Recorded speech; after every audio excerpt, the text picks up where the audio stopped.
remember I was playing a game with my 9-year-old son, John Leslie. And I beat him 10 straight games. And I got up. I said, I'm ready to go to sleep now. John Leslie said, no, you can't go now, Dad. I said, why? He said, it's not over until I win.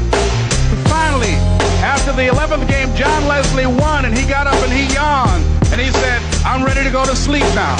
What if we have that kind of attitude? The cause repossessed. Nobody believes in you. You've lost again and again and again. The lights are cut off, but you're still looking at your dream, reviewing it every day, and say to yourself, it's not over until I win.